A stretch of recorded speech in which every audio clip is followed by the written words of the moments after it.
Perfect.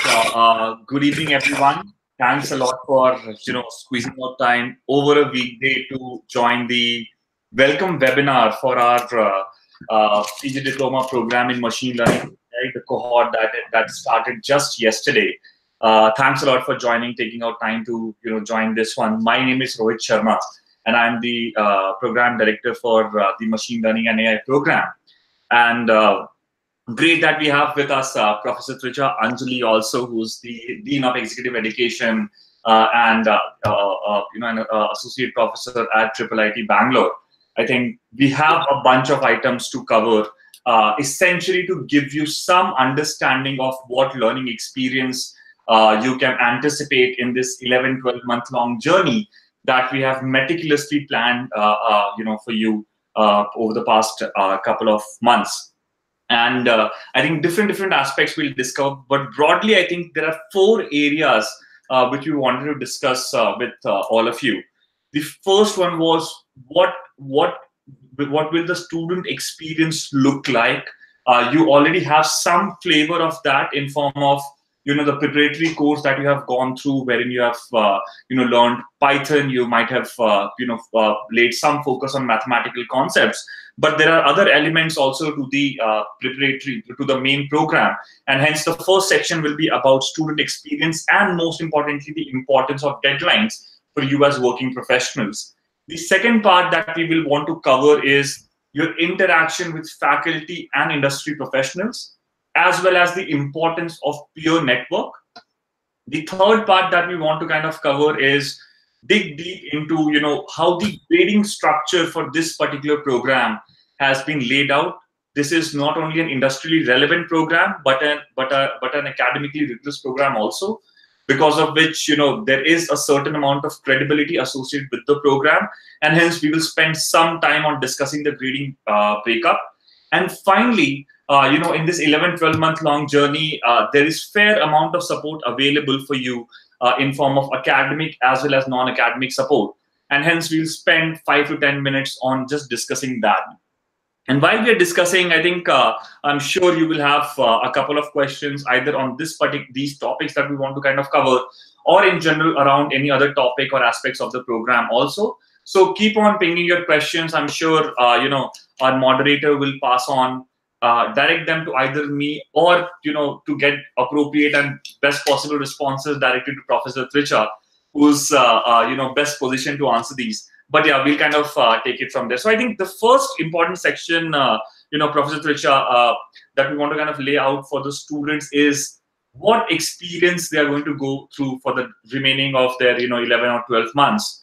And given that the average cohort experience that we have in terms of work experience is 8 years, and a lot of our students or our learners, so to say, have been out of like a formal education for quite some time. Just the way you designed this particular program, the importance of student experience as well as deadline, if you can just elaborate on that, will be really helpful. Yeah. Thanks, Rohit. I hope I'm audible to all. So first of all, welcome all to this wonderful journey that we are going to embark on together. I hope that you will find this journey useful, beneficial, as well as enjoyable for you. Right? I was hesitating a little bit on the last part. I'll come to that a little later.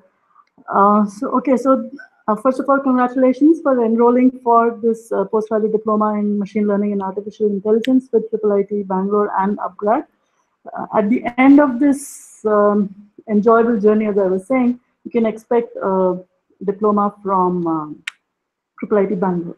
Right, so there's one thing that I would like to kind of continue with what Rohit is saying, that yes, there are, I understand that there has been time gap on average pretty much for all of you from the last time you attended any rigorous kind of academic setting. Right? So given that, yes, it will get maybe difficult for you, a little bit arduous to get into the groove of things for this program, and that's why we had this prep content that was provided to you.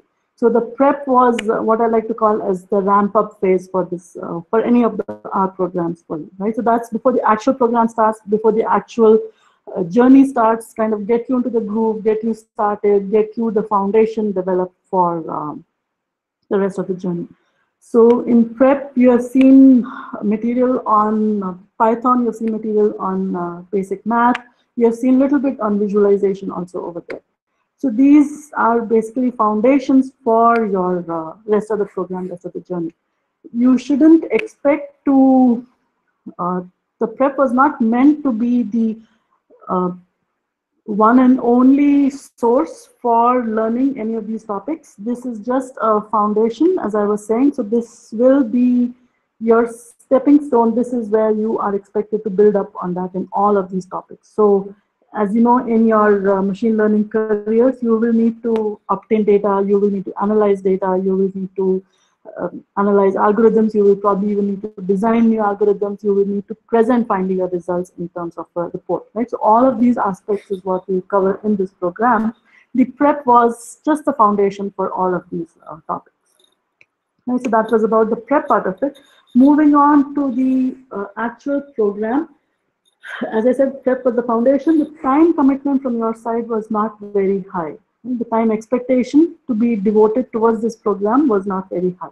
Now that the program has started, and here maybe I should take a slight digression, and I should kind of tell you that you should not feel entitled to get a diploma from IIIT Bangalore. You have to actually earn your diploma from IIIT Bangalore, right? So you have to work hard towards it. You have to show that you have learned something in this program. You have to go through various assessment modules, which I'll talk about later. And you have to demonstrate that, yes, you did learn, you did gain proficiency, you did upskill yourself into this domain. And that's when you will get the diploma at the end of the program. So to do that, we expect about maybe 14 to 15 hours of your time on average per week. Right? So this is where I was kind of giving that smirk before. It's not the enjoyable part of it, that's the tough part of it. I know you do have your own regular lives, and apart from that, you have taken up this commitment.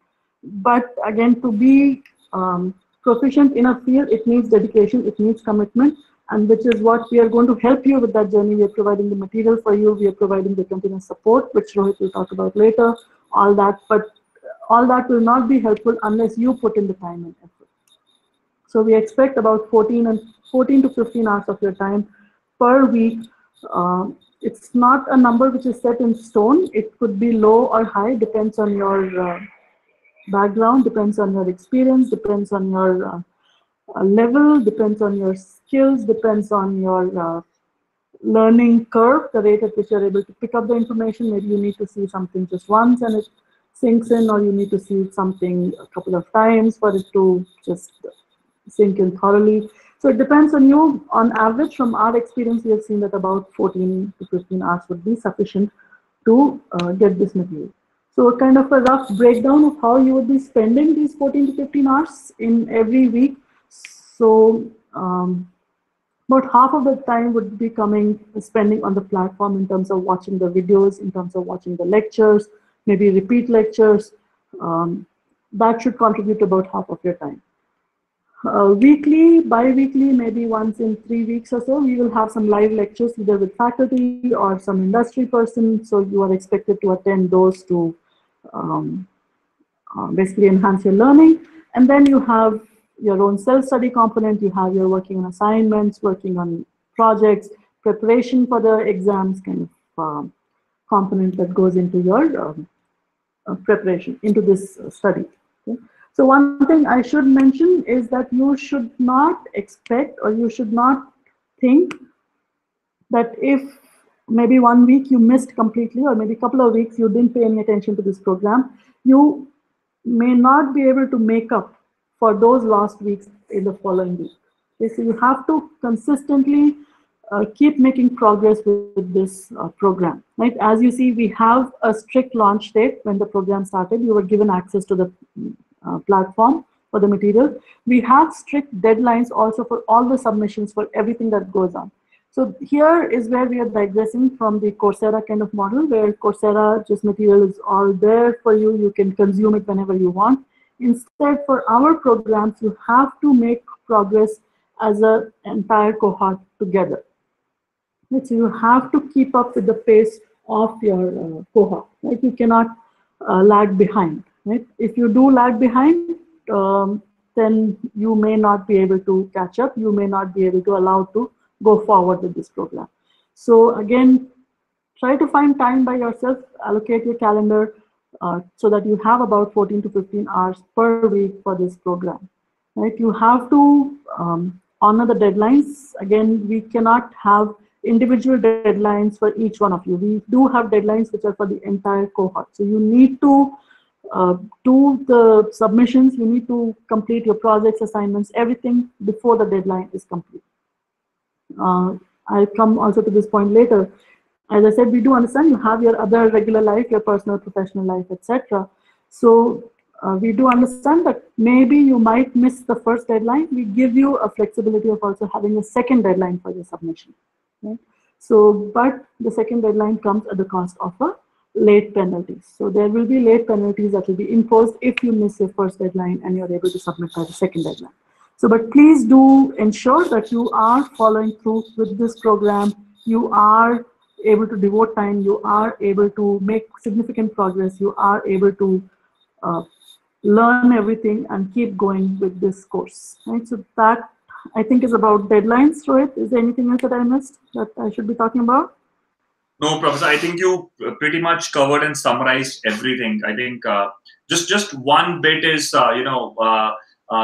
with the note on, our batch of diploma students, starting kind of, a batch yesterday. We have, a good 120, 130 postgraduate certification students also who are starting on the exact same journey for the first 5-6 months. And all that Professor Tricha said in terms of, the student experience, which is 10 to 15 hours, which is split between, time spent on platform learning from, great academicians or industry experts, or time spent on live lectures, or time spent on case studies and projects in form of self-study, or the fact that, deadlines are sacrosanct as an offline IIIT-Bangalore program, which is essentially just like an offline program brought online for working professionals. So everything else remains the same. Everything, for that matter, remains exactly the same for our postgraduate certification students also. The only difference is that our diploma students are going to be there for the 11 to 12 months, wherein our certification students have chosen to kind of focus on a limited set of kind of topics, kind of specialize in NL, natural language processing, or deep learning. And I think T20 versus the one-day match, is it? So.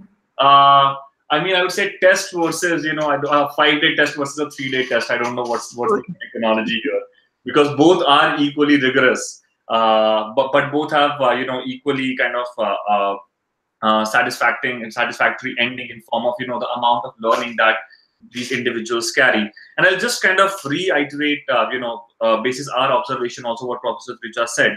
Over the years, I think around 3,000 plus students have gone through our data science program.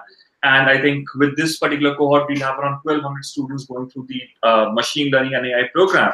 And what is critical is the students who succeed and who make the most out of our programs are the ones who have taken a very disciplined attitude towards learning. Wherein, as Professor Tricha was saying, they have blocked their calendar, they have a set schedule.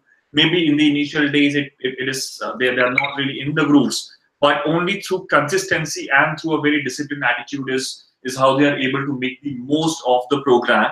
Yes, there are a lot of opportunities in case you end up missing some deadlines or you're not able to kind of keep pace in a short pocket.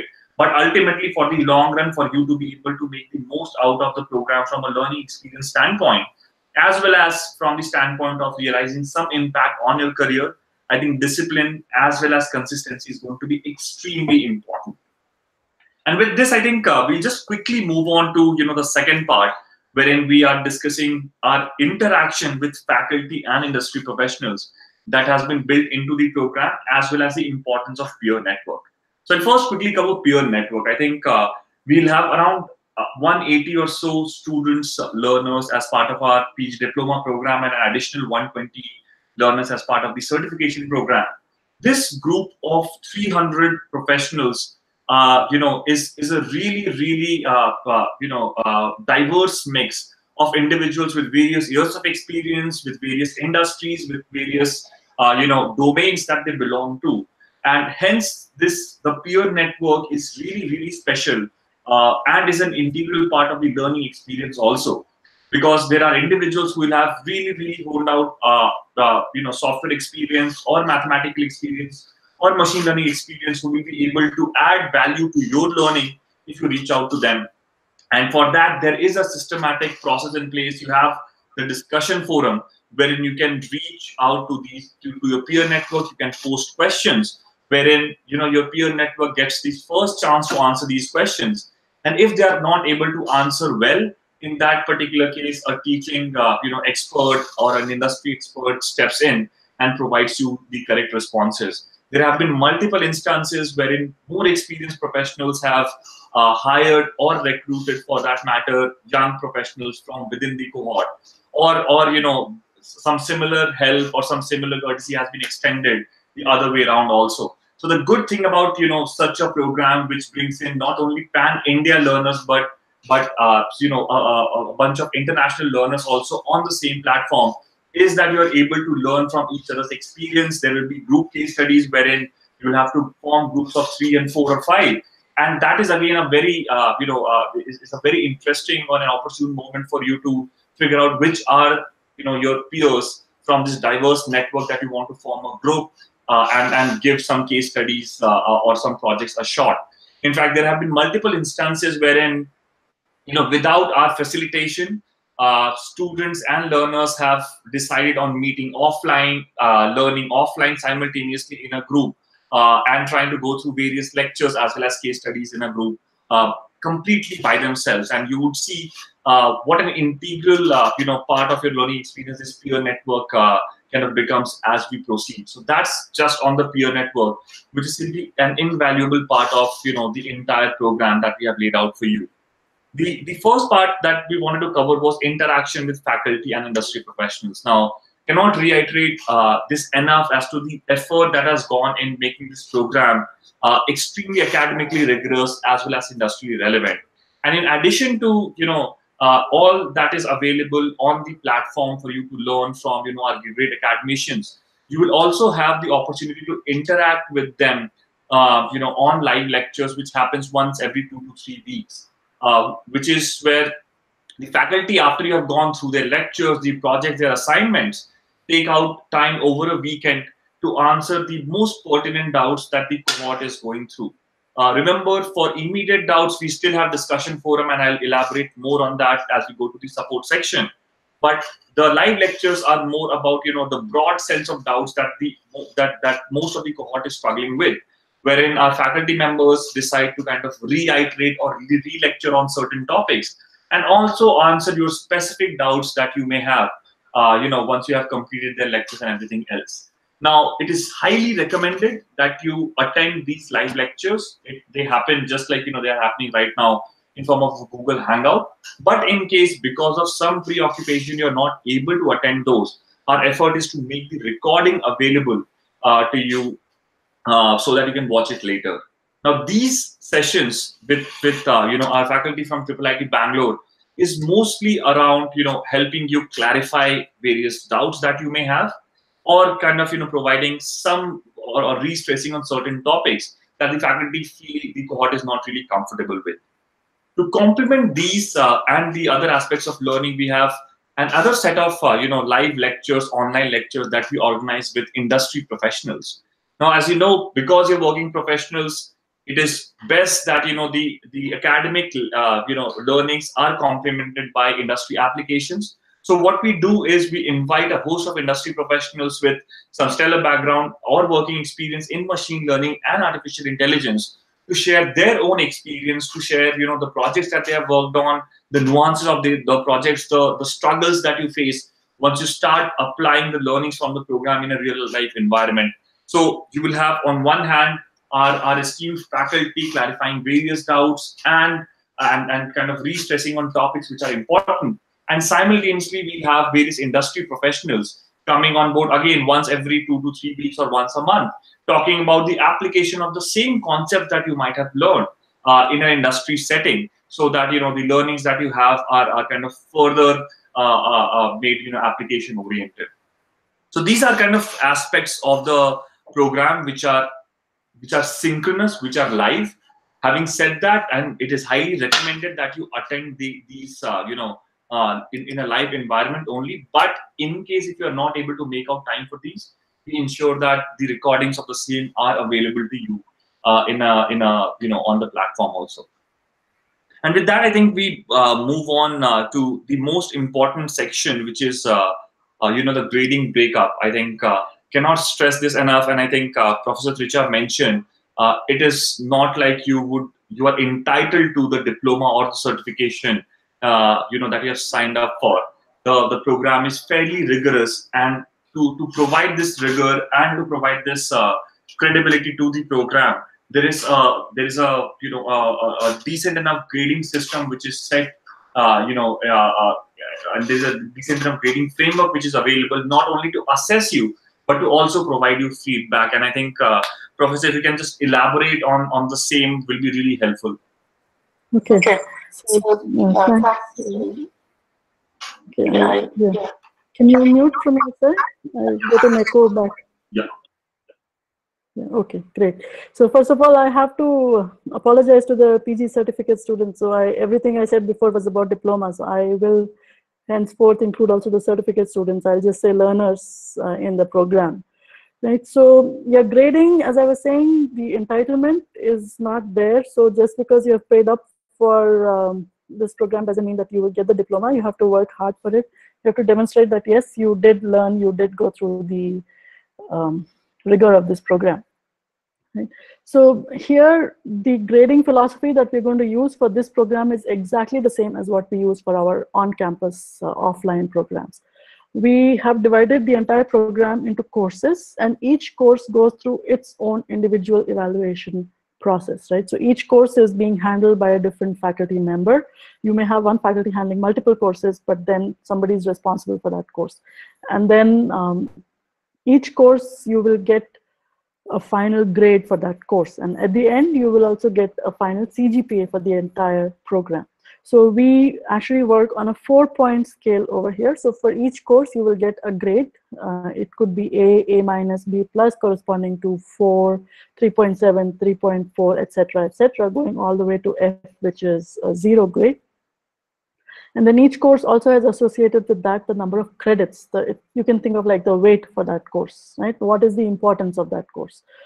Okay, importance is not the right word. The weight for the grade that you get for that course.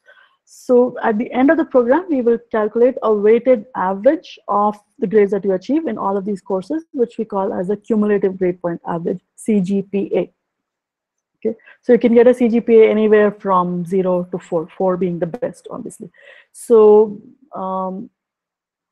coming back to each course, as I said, each course contributes to your final CGPA, but then the question becomes, how do we evaluate or how do we compute the grade for that course, right? How do we evaluate that course? So that is done using various assessment vehicles. We believe in both formative as well as summative assessment. So the same philosophy as our on-campus programs applies over here as well.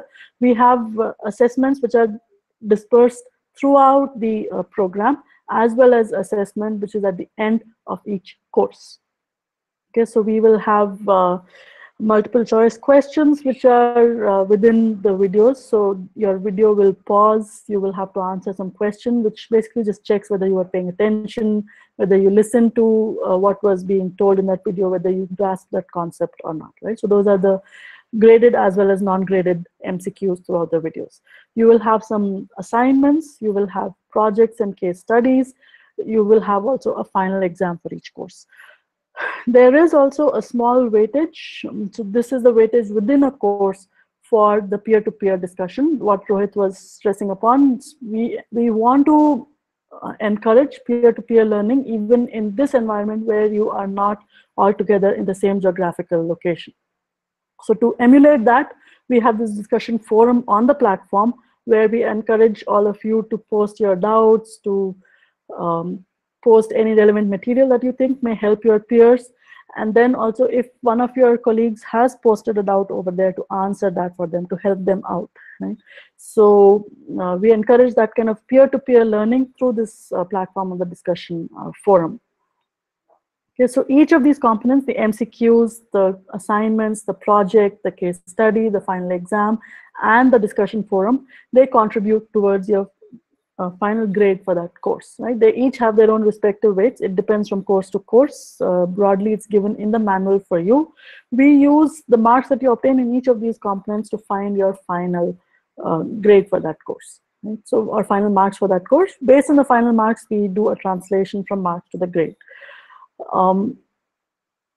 Based on experience, as I was saying before, we do not want to encourage you to kind of slag for a couple of weeks and then try to catch up later on. So to prevent that from happening, we do have these constant assessments, and we expect that you will do well in each of these assessments.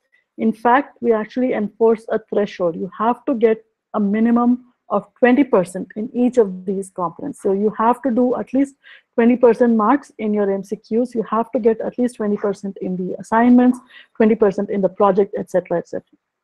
That's just a threshold for passing. Right? You have to, the assignments and the case studies will actually, as Rohit was mentioning, will be done in groups of maybe 4 to 5 students. You have to work with your peers, with your group mates towards the completion of the project requirements. We do expect, and we do believe, and we do not tolerate any kind of non-ethical behavior in your evaluation, in your submissions. You cannot submit, let's say, somebody else's work and claim that as your own contribution to this problem. You cannot search, let's say, in Google or search anywhere and find a solution, find a code that seems to work, and upload that as your own. We do use state-of-the-art anti-plagiarism detection tools, which will do a thorough search and which will tag you as a plagiarized submission. If we do detect that, we will actually give you a 0 for that component. We will penalize you. We will give you 0 marks for that assignment. And as I said, remember, the 20% threshold is there. So 0 is obviously well below the 20% threshold. So you're not going to pass that course, right? So just a word of warning, please don't indulge in such kind of behavior. Please don't encourage any of your peers to indulge in this kind of behavior. Okay. Going back to the overall program, to successfully complete this program, you need to get a minimum CGPA of 2.4, okay, out of 4. So as I was saying, 4 is the best. 4 corresponds to the letter grade A. A minus corresponds to 3.7, etc., etc. Going below all the way to D, which is 1, and then F, which is fail, which is 0. The average of all of these, you should get minimum of 2.4. Your CGPA should be above 2.4. Only then you will successfully pass this course. So technically, it's possible that you pass each of these courses with, let's say, a grade of D as an example. You get 1 in each, but then your final CGPA will also be 1, which is below the threshold. So you may pass the courses, but you don't pass the program, right? So just pay attention. Your CGPA should be above 2.4. Okay. Going back again to something that I had mentioned before, yes, we do understand that you have busy lives apart from this, apart from the 15 hours that we want out of you. So it may happen that you may slack off some time. You may have some other commitments which prevent you from devoting time for this. And as a result, you may, let's say, fail to submit your assignment in time. As a result, you get a 0 in that assignment. And hence you fail that course, right? So it's as a result, it's a chain of results. So, but we do give you an opportunity to recover from that failure. We will allow you to appear for what we call as a GIO exam. GIO stands for Grade Improvement Opportunity. So we will give you a chance to appear for an exam so that you can, quote unquote, rewrite your grade for that course, right? So the failure grade will not show up in your transcript. The new grade that you achieve after clearing that GIO exam is what will show up in your transcript. So transcript, if you know, is basically a document of your grades that you have obtained in your various courses that you'll get at the end. You can even ask for transcript anytime during the program. We will be happy to provide that to you in case you want to apply for a job or you want to apply for a visa anywhere, for any requirement that you have. If you want any kind of certificate, any kind of document from IIIT-B, our office will provide that for you, no problem at all. But just make sure that you are following through consistently with this program. You are not slacking off. You are maintaining steady progress throughout this program. Right, so I think I don't want to scare more about the grading. I will stop here for that. We'll move on to the next topic. Yeah, Professor, thanks a lot. And I think there's one quick document which is also available on the platform in form of, the student, manual. And that is like the prospectus or the brochure that is used to govern all aspects of the program, which is there on the platform. I think, so just go through that. All that Professor Tricha has mentioned is kind of available on the platform also, along with how the grading is calculated, what grades are required, what are the various grading elements in various programs, and so on and so forth. And I think... so maybe I'll just add one more thing, Rohit, over here. Yeah. The PGC students go through the same evaluation. So don't think your evaluation is relaxed as compared to the PGD students. It's just that you stop at an earlier point, right? You don't go through the whole enchilada. You stop after course 4 or 5, I don't remember. But the evaluation up to course 4 or 5 till your stopping point is exactly the same. You will be compared against the PGD students. Yeah. Right? So we don't split the cohort into two batches for evaluation for any purpose. You are the same for us. Yeah, perfect summary, Professor. And I think all the points that Professor Tricha mentioned, including the minimum threshold of 20%, or the different elements of grading which leads to a continuous assessment, we have seen it leads to kind of significant benefits to the learning of the individuals. Specifically 20% minimum criteria, because that ensures that all aspects of the program, be it coding, creating case studies, helping others through discussion forum, etc. You are essentially a well-rounded professional in the area of machine learning and AI as you kind of graduate. But yeah, nothing to be scared of. I think it's a very standard kind of framework that is available for assessing and helping working professionals learn. And we have seen, across cohorts and across, various number of students, them reaping a significant amount of benefits because there is a very set framework for them to be evaluated, assessed, and provides them an opportunity to learn also.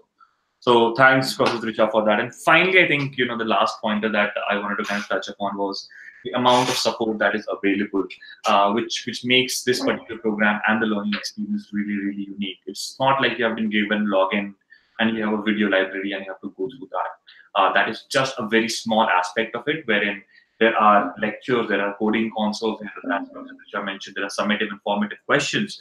But there's a fair amount of support built into the system to help you achieve your targets, right? Your targets being, you should be able to complete the program in parallel to your current lifestyle, and simultaneously you are able to learn effectively. That's the second key outcome of this particular program. And to achieve the same, let's first talk about the non-academic support, which helps you take a very disciplined approach towards learning, with IIIT-Bangalore and UpGrad. Each one of you will be assigned a student mentor, and that student mentor will be responsible for your completion, your learning, and your success. Essentially, if you spend time for a week on the platform, you end up developing a digital pattern of learning. For example, if I start learning to this particular program, maybe I'll give a couple of hours over the weekday, but majority of time will be given on, let's say, the second half of Saturday and Sunday. If you do this for 1 or 2 weeks, you develop a digital pattern, and your student mentors start tracking that. And if you start and move away from this type of a behavior, then a red flag is raised, and we are able to kind of consult with you. We are able to work out as to what is it that is breaking apart. Is it that you are more occupied at work, occupied with family, maybe a project, you had to travel, or something else? And then the idea is that you should be able to work out a consistent plan with the student mentor. The student mentors are there so that you're able to complete your program and you're able to do the same with learning effectively. and hence you should treat them as someone that you can consult to plan out your study schedule and ensure that you are on track, as far as that schedule is concerned. So they would be like your gym coach. If you are doing well, maybe you'll receive a pat on the back. If you're not doing well, maybe you might expect some repercussions also from them, wherein they will really enforce the schedule that you work out with them and ensure that you are always on track. However, this is a non-academic support that is available, wherein there is consistently, like your mother, to ensure that you're eating vegetable. There is someone to ensure that you are learning. They are not responsible for the academic support. The academic support, the way it works out is, we believe that if you are going through the program and if you come up with various types of doubts, your doubts should be resolved in a fashion which is quick as well as accurate. From the same purpose, we have come up with this discussion forum, wherein you can post all sorts of academic doubts that you have. Either you are getting stuck on some concept, maybe you are not clear on some aspect of code, maybe some industry explanation is not clear. Except for asking accurate or the exact solutions of the program or the case studies that you get, you are pretty much allowed to ask everything on the discussion forum. Now, once you put your doubt anytime, 24/7, 365 days, anytime when you put your doubts on the discussion forum, we have the first opportunity to answer and clarify your doubts is something that lies with your peer network.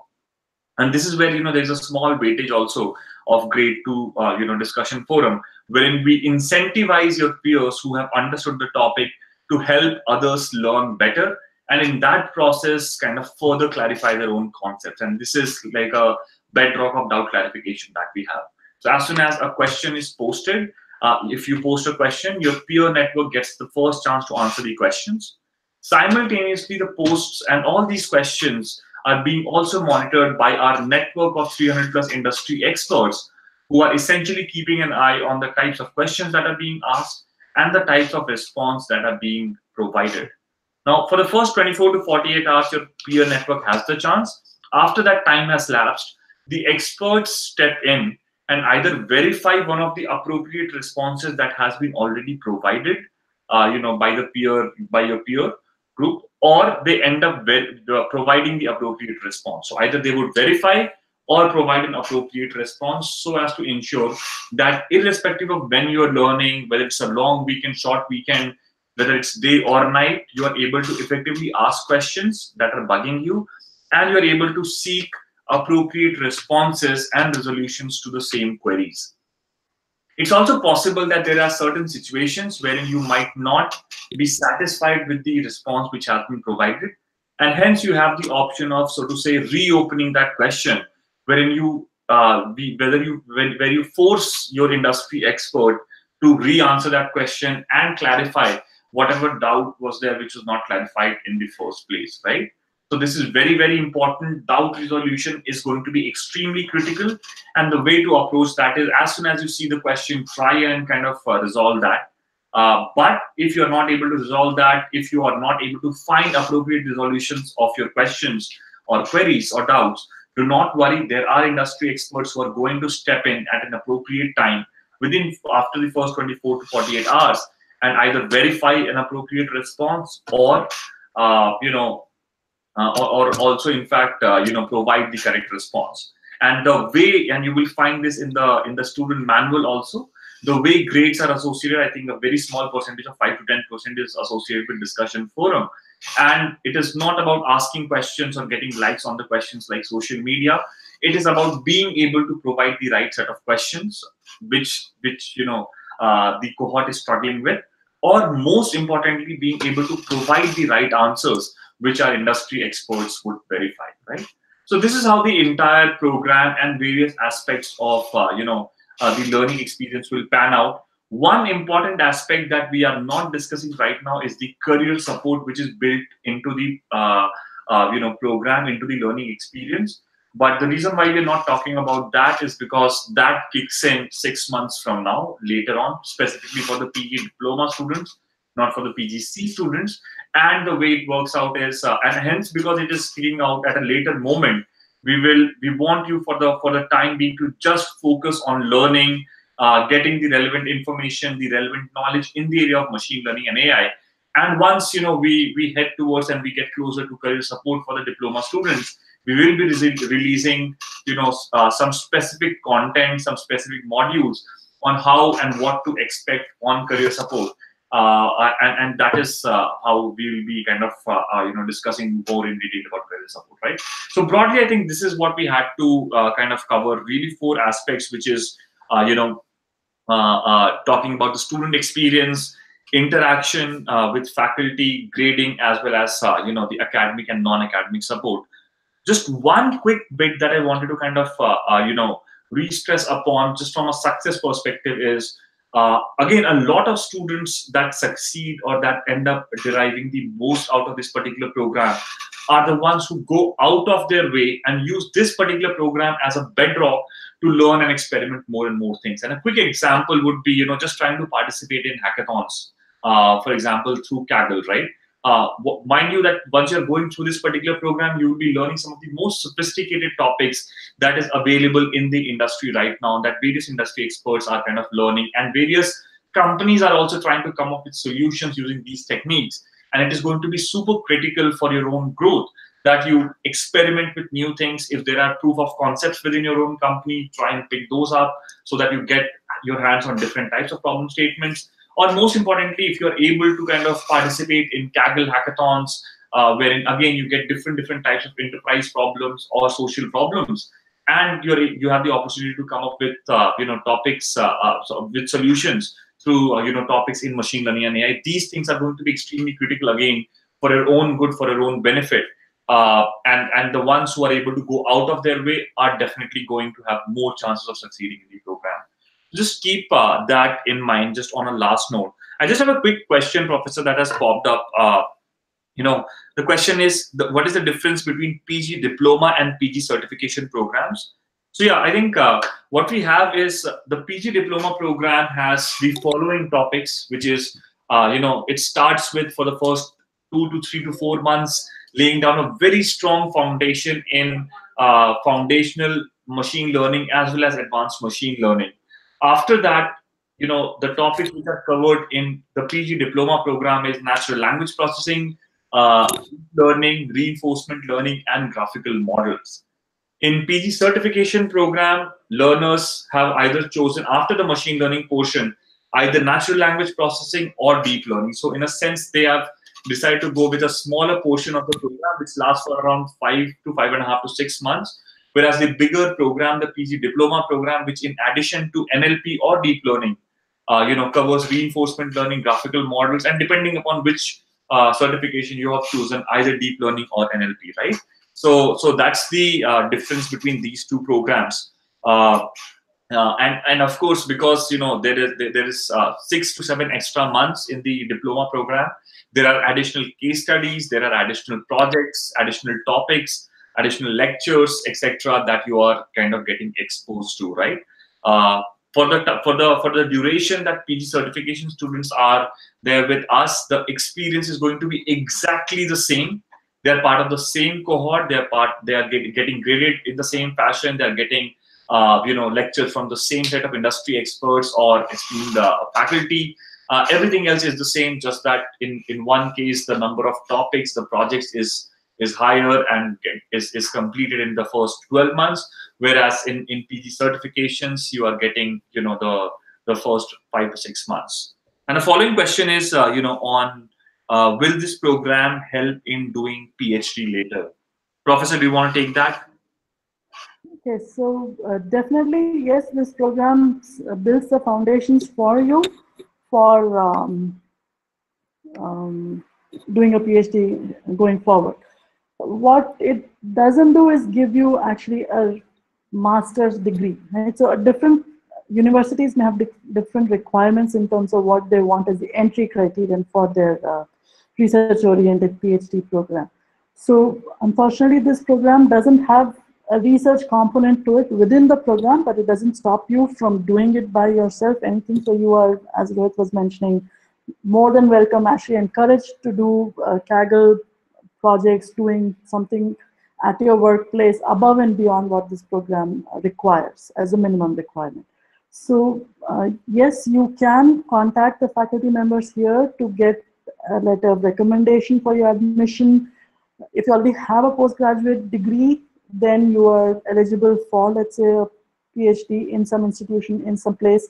We'll provide you the letter of recommendation to tell that you are doing very well in this program and you're eligible for PhD and so on. But again, just to be clear, this PGD is not equivalent to a master's degree. So if the university says you need to have a master's degree to be eligible for PhD, then unfortunately you cannot substitute this PGD there in that place, right? But letter of recommendations, more than welcome to provide this. Yeah, I think that's one of the key aspects that Professor Tricha did not stress upon enough. There have been students who have performed well in the program, and of course, depending upon their performance and the description of the faculty, they have received great recommendations, recommendation letters, which proves to be really a great USP for the program like ours, and ends up becoming a very strong differentiating factors for those who are applying in for PhD or masters or in general for higher studies, because also masters is like a 2-year full-time program, whereas this one is like a part-time 1-year program, and hence the credit associated also is kind of fairly different. The last question, and then sorry, Professor. Just 1 second, Rohit. Yeah, one more thing here. So one of the students who had graduated from the data science program in our very first cohort had applied to IIIT for a PhD program, and he was accepted for his admission. I haven't checked whether he joined or not. I will follow up on that. But yes, he did apply for PhD. He was accepted at IIIT itself.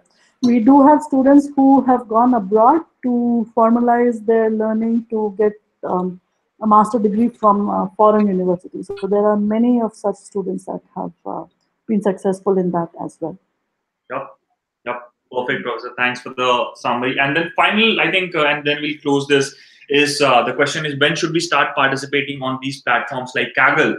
I think the answer is quick. Once you go to the machine learning part of the program, which is the first 3 or 4 months, you would see that you will be capable to kind of solve anywhere around 60-70% of the time. And then for deep learning, you would see that number would further increase to around 70-75%, 80%, right? So yeah, as soon as you're done with machine learning, I think that is the appropriate time to start picking up these problems on various platforms and start giving this a shot. Maybe you will not be able to come up with the perfect solution in the first go, but the type of exposure that will provide to you, or the type of experience that it will provide to you, is of a very different flavor. And hence, as soon as you're done with machine learning, strongly encourage you to start picking up these problems from outside the program also. In the program, of course, you're going to get some great projects, but the bad thing is that everyone in your peer group is also going to get the same set of projects. So your resumes, your profiles are going to look exactly identical, and hence this becomes extremely critical. So with that, Professor, I think we will close off. Any last words? Anything any message for the cohort before they kind of start on this journey? So if I did scare you, so in one of the other webinars, one of my colleagues told me that you came out very scary sounding and trying to scare everybody. So if I did that, I'm sorry for that. I didn't mean to do that. But I just wanted to drill in the point that yes, you need to put in the time and effort. You need to put in your resources into this program. Only then you will gain the best out of it. So as Rohit also said, apart from this, definitely if you have the time to do more above and beyond this, definitely it will always be helpful. It will never go to waste if you want to embark your journey on machine learning and artificial intelligence. So looking forward to this journey. I will be your point of contact. Anything you want from IIIT-Bangalore, always please write an email to me. My email address is there on the website, or my first name, Tricha @iitb.ac.in. So you can write to me for anything. I do struggle with email, but I do try to respond to everything as soon as I can. Perfect. Thanks a lot, Professor Tricha, for squeezing out some time and addressing the cohort. And thanks all of you for joining us again over a week. I think what we have discussed today is just a very brief summary of what lies ahead.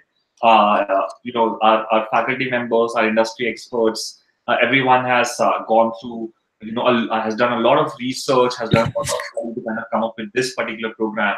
And we are certain, in fact, that you're going to reap, some significant benefits for scientists. I mean, congratulations on, first of all, deciding to upskill in this really great area of machine learning and artificial intelligence. And again, congratulations on taking the first step. With that, best of luck. And I'm sure, we'll kind of meet offline. You'll get to see a lot more of Professor Tricha also in one of the base camps that we plan for you. And yeah, with that, we'll close. Thanks a lot, Professor. Thanks a lot, all of you. Good night. Thank you all. Good night. Thanks, Rohit.